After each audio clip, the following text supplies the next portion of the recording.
मत जुर्अतो हिम्मत का है इजहार, सीधी बात रिवायात सहाफत का अलंबरदार, सीधी बात।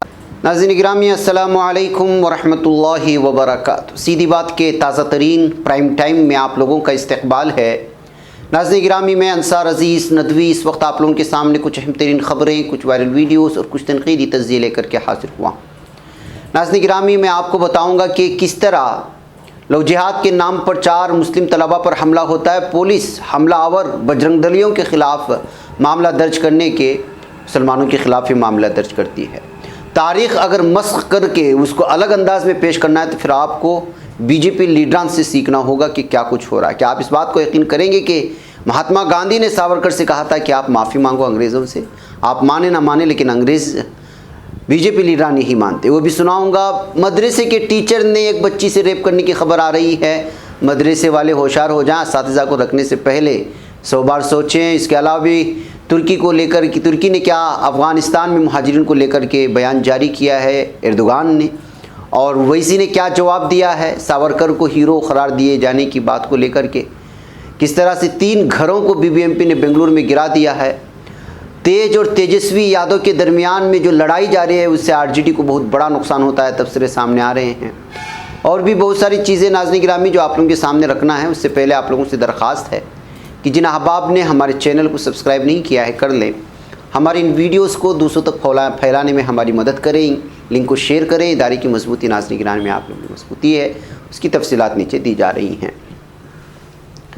नाज़रीन गिरामी आरएसएस का लीडर अगर कहे कि मुसलमानों के हीरोज़ को याद करना चाहिए तो जाहिर सी बात है कि भारत के मीडिया वालों के लिए ये बहुत बड़ी सुर्खी होगी। ऐसा एक बयान जारी किया है आजकल मोहन भागवत जो आरएसएस के सरबराह हैं, उनके बयानात कुछ इसी तरह के हैं। एक तरफ वो पूरे हिंदुस्तानियों को हिंदू बोलते हैं और दूसरी जानिब है मुसलमानों को लुभाने की भी कोशिश करते हैं। अब लोग जो है बहुत ही कशमकश में हैं कि आखिर आरएसएस का नज़रिया बदल रहा है या फिर कोई और ही साजिश चल रही है। अंदरूनी सतह पर इस बात को लेकर के अलग अलग तबसरे हैं। उसकी वजह यह है कि सावरकर के सिलसिले में तारीख़ में नज़रियाती इम्तियाज़ किए जाने का इल्ज़ाम आयद करते हुए भागवत ने कहा कि अगर उस वक्त सावरकर की बात सुनी होती तो शायद हिंदुस्तान का बंटवारा नहीं होता। मोहन भागवत ने यहाँ अम्बेडकर इंटरनेशनल फाउंडेशन में मारूफ सहाफ़ी उदय महोरकर और प्रोफेसर चेरायू पंडित की जानिब से मुश्तरका तौर पर वीर सावरकर पर लिखी गई किताब के रस्मी इजरा के मौके पर इन बातों का इजहार किया था और प्रोग्राम की सदारत वज़ीर दिफा राजनाथ सिंह ने कर दी। मोहन भागवत ने अपने खिताब में कहा कि सावरकर ने हिंदुस्तान की कौमियत का सबसे पहला ऐलान किया था। उनकी कौम परस्ती पूरी दुनिया के इत्तेहाद और इंसानियत पर मरकूज़ थी। नाज़रीन गिरामी उन्होंने हमेशा सर सैयद अहमद ख़ान के किरदार और मुस्लिम लीग के किरदार पर तबादले ख्याल किया था और कहा कि जो हिंदुस्तान का है उसकी सलामती वक़ार हिंदुस्तान तकसीम के बाद हिंदुस्तान से हिजरत करके पाकिस्तान में गए मुसलमानों का वक़ार पाकिस्तान में भी नहीं है। जो हिंदुस्तान का है वो हिंदुस्तान का ही है। मोहन भागवत ने मज़ीद ये भी कहा कि हिंदुस्तान में कोई अक़लियत नहीं, सब हिंदू हैं। उन्होंने कहा कि यहाँ रहने वाले तमाम लोगों के आबा व अजदाद एक ही हैं और इसीलिए हमें हिंदुस्तान में मुसलमानों में जो हीरो पैदा हुए हैं उनको हमें अपना आइडियल बनाना चाहिए। उन्होंने कहा कि आज मुसलमानों के बड़े नाम जैसे दार शिकवा, अशफाकुल्ला, इब्राहिम खान गारदी और हसन खान मेवाती जैसे लोगों को अपना आइडियल मानकर इस पर फ़ख्र करना चाहिए। भागवत ने कहा कि फ़ौज में मुसलमानों का भी बड़ा रोल है। उन्होंने कहा कि जम्मू कश्मीर में मुस्लिम शहीदों के नाम पर स्कूलों का नाम रखा जा रहा है, जो बहुत अच्छी बात है। भागवत ने कहा कि मैं इस बात को 100% हिमायत करता हूँ कि ऐसे लोगों के नाम पर हमारे मुल्क में सड़कों के नाम होने चाहिए, हमला आवरों के नाम नहीं। अपनी तकरीर में भागवत ने हिंदू मुस्लिम इत्तेहाद पर जोर देते हुए कहा कि जो भी इस मुल्क में रहता है वो हिंदू है। इबादतें अलग हो सकती हैं लेकिन आबा व अजदाद तो सबके एक हैं। मादर वतन को कैसे बदल सकते हैं, इसलिए सबको साथ मिल कर के चलना चाहिए। बाक़ायदा नाज़रीन गिरामी हम यहाँ पर एक मशवरा दे सकते हैं कि आप तमाम मुसलमानों को हिंदू बताने के बजाय अगर हिंदी कहें तो ये बेहतर होगा, इसलिए कि हिंदी से या का लफ्ज़ इजाफत के लिए जैसे इंडियन होता है वैसे हिंदी कहलाया जाएगा। ऐसा होगा तो मानने को तैयार होंगे। जाहिर सी बात है कि हिंदू एक धर्म का नाम खुद इन्होंने ही रख लिया है। अगर हिंदू एक धर्म का नाम ना होते हुए अगर वो हिंदुस्तानी होने की एक पहचान होती तब जो है इससे कोई मजाका नहीं होता। जाहिर सी बात है कि अगर आप किसी हिंदू को मुसलमान कहेंगे तो उसको जो है बर्दाश्त नहीं होगा, इसी तरह किसी मुसलमान को आप हिंदू कहेंगे तो कहाँ से बर्दाश्त हो पाएगा। हाँ, हिंदी कह दें या कि इजाफत के साथ तो शायद इसको कबूल किया जाए। ये उसी तरह की बात हुई कि किसी हिंदू को आप मुसलमान नहीं कह सकते, लेकिन मुसलमानों को हिंदू कहते हुए जो है उनको अपने इसमें लाने की कोशिशें होती हैं। बैकअप नाज़रीन गिरामी, सावरकर की इस बात को लेकर के जिस तरह से उन्होंने कहा कि जो है अगर वो उस वक्त उन्होंने जिस अंदाज में बात की थी उससे जो हिंदुस्तान तकसीम नहीं होता, तो जाहिर सी बात है कि जो है अगर वो वाकई में वतन परस्त होते तो शायद जो है महात्मा गांधी साहब और दीगर जो लोग आज़ादी के लड़े उनके साथ मिलकर के लड़ते। लेकिन हुआ क्या है, उनको जेल में डाला गया तो माफ़ी मांगी गई और ये तारीख़ की किताबें बयाती है, ऑथेंटिक तारीख़ की किताबें बयान करती हैं। लेकिन राजनाथ सिंह ने जो कहा उससे आप हैरान रह जाएंगे। उल्टा पूरा का पूरा जो है माफ़ी मांगने के लिए महात्मा गांधी ने कह दिया था, ये कहकर कि पूरी तारीख को ही बदल डाला है और मस्त कर दिया है।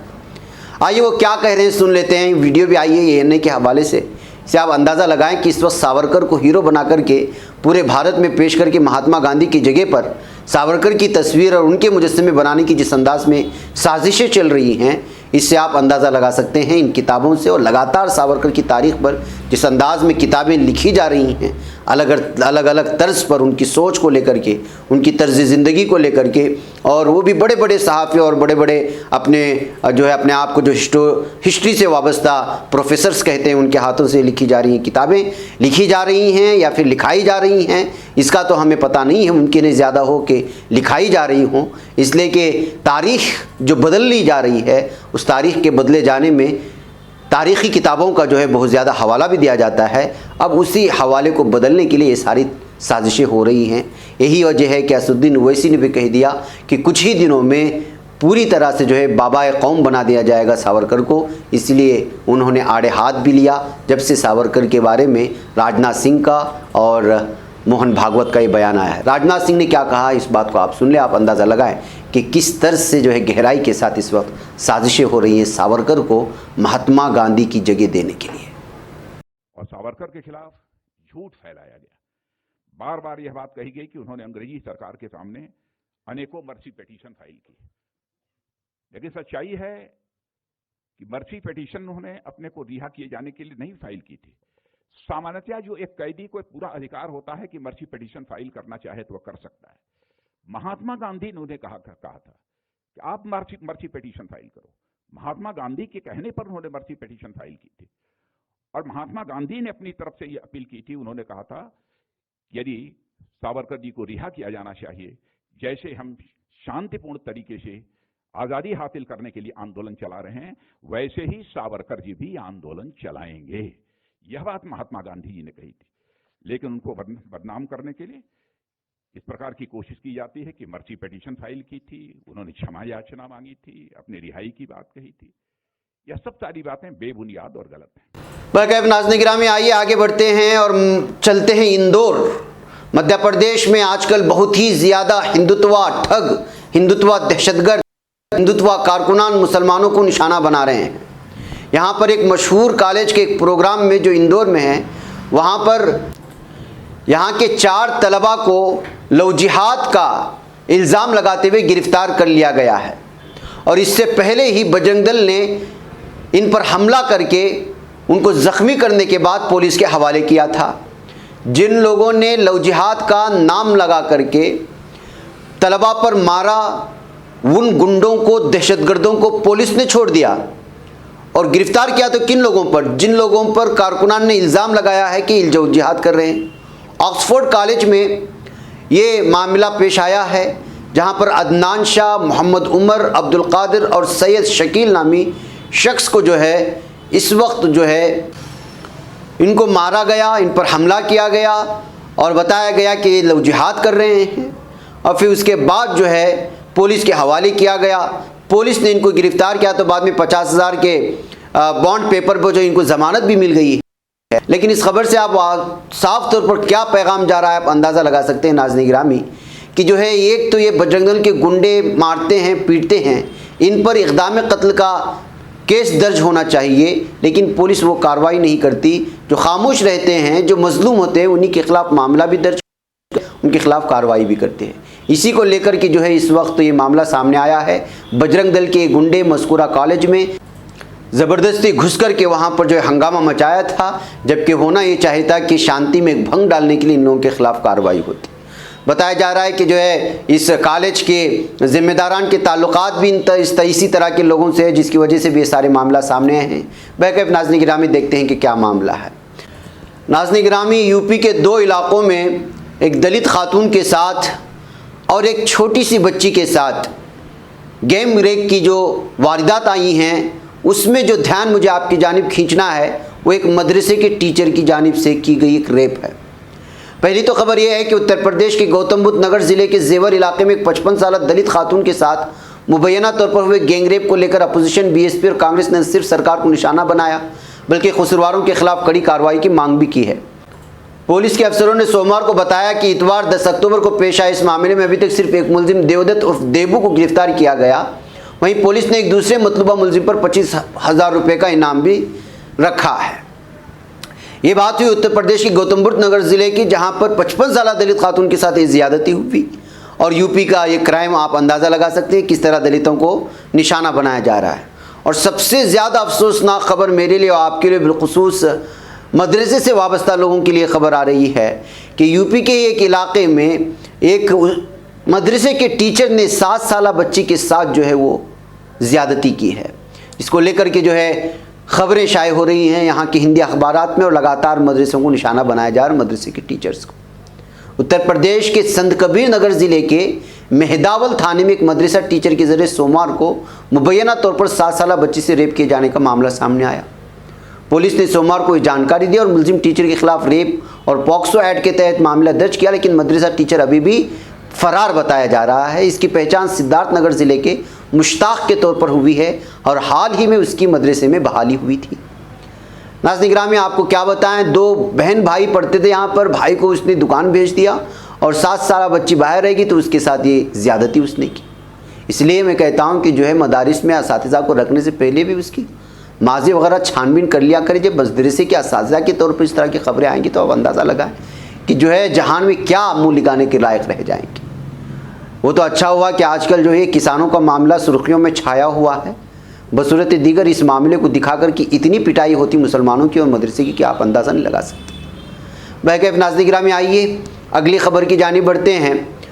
और वो खबर है कि बेंगलुरु में 3 इमारतों को मुनहदिम कर दिया गया बीबीएमपी की जानिब से। और उसकी वजह ये थी कि जो है यहाँ जो इस वक्त लगातार मूसलाधार बारिश हो रही है, उसकी वजह से बहुत सारे वो बोसीदा मकानात जिनकी बुनियादें ठीक नहीं है, और इस सिलसिले में बीबीएमपी लगातार जो है तहकीकात कर रही है ज़मीनी सतह पर कि कौन से खड़े रहेंगे और कौन से गिरेंगे। इस वजह से जो है किसी भी जानी नुकसान से बचने के लिए इस तरह के घरों को मुनहदिम किया जा रहा है यहाँ के बीबीएमपी इंतज़ामिया की जानिब से। यही वजह है कि ये तस्वीरें इस वक्त वायरल हो रही हैं और 3 बड़े बड़े कई मंजिला इमारतों को गिराए जाने के बाद इसके जो है मालिकान को और रिहायशियों को जो यहाँ पर रोते हुए भी देखा गया जब गिराया जा रहा। एक तो कमला नगर बस अड्डे के करीब वाक़े घर को गिराया गया है, तो वहीं पर राजेश्वरी नामी औरत की मिल्कियत में आने वाली 3 मंजिला इमारत को भी जो है नीचे गिरा दिया गया है। इनको नोटिस वगैरह भेज दिया गया था यहाँ की इंतज़ामिया की जानिब से। तो नाज़रीन गिरामी, आप अंदाज़ा लगा सकते हैं कि जो है मूसलाधार बारिश और बिलखुसूस बड़े बड़े शहरों में इस तरह की लंबी इमारतें जो खड़ा की जाती हैं और मुख्तसर जगह पर खड़ी की जाती हैं, इसकी वजह से शायद मुकम्मल तौर पर जो क़वानीन इस्तेमाल में लाना चाहिए बुनियादी तौर पर, या 3 मंजिला के लिए ज़ेर ज़मीन कितनी गहराई होनी चाहिए और टेक्निकली तौर पर उसको किस कदर जो है मजबूत बनाना चाहिए, इन तमाम चीज़ों को सामने रखा नहीं जाता। उसकी वजह यह भी होती है कि इंजीनियर्स बदनवानी में शामिल हो जाते हैं, बिलखुसूस बल्दिया से जब इस तरह की परमिशन वगैरह लिए जाते हैं। तो ऐसे हालात में जो ये सारी सूरतें पैदा होती हैं, अगर इस तरह बीबीएमपी की जानिब से कार्रवाई नहीं होगी तो जाहिर सी बात है कि बहुत ज़्यादा जानों का नुकसान हो सकता है। इसी वजह से इस वक्त जो है बेंगलुरु में हर जगह पर जो है बीबीएमपी की जानिब से इस तरह से जिनकी बुनियादें मजबूत नहीं, मूसलाधार बारिशों में जो नहीं खड़े हो सकते, उनके ख़िलाफ़ जो है कार्रवाइयाँ हो रही हैं। नाज़रीन गिरामी, बिहार के सियासी हलचल के बारे में बात करते हैं और बिलखुसूस दो भाइयों के दरमियान के झगड़े ने इस वक्त एक मजबूत पार्टी को तबाही के दहाने पर खड़ा कर दिया है। कुछ महीने पहले तक खुद को कृष्ण और छोटे भाई तेजस्वी यादव को अर्जुन बताने वाले तेज प्रताप यादव इन दिनों बागी नज़र आ रहे हैं। हालांकि आरजेडी लीडर इस मामले में ज़्यादा खुल कर के नहीं बोल रहे हैं, लेकिन दोनों भाइयों के रवैये से माना जा रहा है कि आरजेडी में इख्तिदार की जद्दोजहद शुरू हो चुकी है। तेज प्रताप ने पीर के रोज़ लोक नायक जयप्रकाश नारायण की जयंती के मौके पर अपनी तंजीम छात्र जनशक्ति परिषद के बैनर तले पटना में मार्च निकाला। इस दौरान तेज प्रताप गांधी मैदान से जेपी आवास तक नंगे पैर यात्रा में शामिल हुए। यात्रा के दौरान उन्होंने किसी से भी नाइत्तेफाकी से इनकार किया। दूसरी तरफ जब तेजस्वी यादव से इस बारे में पूछा गया तो उन्होंने अपने नपे तुले अल्फाज में कहा कि ऐसी यात्रा होनी चाहिए, सभी को मुबारकबाद। काबिल ज़िक्र बात है कि इतवार के रोज़ साबिक़ वज़ीर आला राबड़ी देवी भी दिल्ली से वापस पटना लौटी हैं। माना जा रहा है कि वो दोनों भाइयों में चल रही रस्साकशी को ख़त्म करने के लिए पटना पहुंची। पटना आने के बाद इतवार को तेज प्रताप की रिहाइश भी गई, लेकिन इनसे मुलाकात नहीं हो पाई है। बैकैफ नाज़रीन गिरामी, आप अंदाज़ा लगा सकते हैं कि माँ को भी इंतज़ार करना पड़ता है में के लिए। या आप अंदाज़ा लगाएं, वो पहुंची थी अपने बेटे को मिलने और वो वहाँ पर मौजूद ही नहीं है। तमाम चीज़ों से साफ और वाज़ेह तौर पर पैगाम जाता है कि सियासत में कोई किसी का नहीं होता है, और इसकी वजह ये होती है कि जब ख़ानदानी सियासत होने लगती है तो उसके पीछे दौड़ने वाले आम आवाम को, उनकी सियासत को बहुत बड़ा नुकसान पहुंचता है। यही वजह है कि इनकी दूरियों को और रस्साकशी को लेकर के इस वक्त बिहार की सियासत में बहुत ज़्यादा हलचल मानी जा रही हैं। जाहिर सी बात है कि बीजेपी का सपोर्ट लेने वाले नीतीश कुमार को सेकुलर माइंड के लोग बहुत ज़्यादा पसंद नहीं करते। तब तो एक ही पार्टी रह जाती है, वो है लालू प्रसाद यादव, उनके बेटों की। लेकिन यहाँ पर भी जो है इस वक्त खींचातानी चल रही है। तो यहाँ के अवाम जो है बहुत ज़्यादा हैरत की और तशवीशनाक निगाहों से देख रहे हैं कि बिहार में अगर किसी पार्टी को मजबूत करना है तो किस पार्टी को किया जाए। नाज़रीन गिरामी, आइए बात करते हैं अफ़गानिस्तान के बहरान की और किस तरह मुहाजिरीन की तादाद बढ़ती जा रही है, जिसको लेकर के सदर रजब तैयब एर्दोगान ने एक बयान जारी किया है। उन्होंने आलमी बरादरी की तवज्जो इस जानिब वसूल करने की कोशिश की है। उन्होंने कहा कि आलमी बरादरी अफ़गान अवाम से मुँह मोड़ने, उन्हें अपनी किस्मत पर छोड़ने की मुतहम्मिल नहीं हो सकती। अफ़गानिस्तान में पायदार अमन, आलमी अमन के लिए नागुज़ीर है। तुर्की 50 लाख मुहाजिरीन की मेज़बानी कर रहा है, जिसमें से 36 लाख शामी मुहाजिर हैं। हम अफ़गान मुहाजिरीन का बोझ नहीं उठा सकते, लिहाजा आलमी बरादरी इस जानिब तवज्जो करे। यूरोपीय ममालिक के लिए हिजरत के दबाव से मुतासिर होना नागुज़ीर हो गया है। जैसे ही तुर्की की की सरहदों पर अफ़गान मुहाजिरीन का दबाव बढ़ेगा, यूरोप उससे बराह रास्त मुतासिर होगा। G20 हिजरत और जबरी नकल मकानी को एजेंडे से शामिल करें। अफ़गान बहरान आलमी मईशत के लिए सबसे बड़ा ख़तरा बन चुका है। इस वजह से तमाम आलमी बरादरी मिलकर के इस जानिब तवज्जो करें और अफ़गानिस्तान को मजबूत बनाने और इस बहरान को ख़त्म करने की उन्होंने जो अपील की है पूरी दुनिया की ताकतों के साथ। क्योंकि जिस अंदाज़ में सबसे ज़्यादा अगर कहीं मुहाजिरीन पाए जाते हैं मुस्लिम ममालिक से आने वाले, तो तुर्की में पाए जा रहे हैं। आप अंदाज़ा लगा सकते हैं कि 50 लाख मुहाजिरीन की मेज़बानी करना ये किस कदर जो है मुश्किल तरीन अम्र है। लेकिन गुज़श्ता कई सालों से तुर्की ये करता आ रहा है, मुसलमानों को अपना भाई समझते हुए और इंसानियत के चलते वो इस तरह कर रहा है। लेकिन अगर इसी तरह से और भी मुहाजिरीन की तादाद लगातार बढ़ती जाएगी तो आप अंदाज़ा लगाएं कि क्या और किस तरह की हालात पैदा हो सकते हैं तुर्की में। यही वजह है कि वो लगातार आलमी बरादरी को, अफ़गान आवाम को उनके हालत पर छोड़ने पर, ना छोड़ने पर जो है दबाव डाल रहे हैं। वह नाज़रीन गिरामी, मुझे यहाँ पर इजाज़त है। इंशाअल्लाह फिर आपसे मुलाकात है। अस्सलामु अलैकुम रहमतुल्लाहि व बरकातुहू। बच पाता है कोई सहाफ़ी की निगाहों से, मिलाता है ये लोगों को मोहब्बत की पनाहों से। करम और दर्द मंदी का है एक संसार, सीधी बात। अज़ीमत जुर्अतो हिम्मत का है इज़हार, सीधी बात। अज़ीमत जुर्अतो हिम्मत का है इज़हार, सीधी बात। ये चैनल हक निगर बन कर कुचल देता है फितनों को।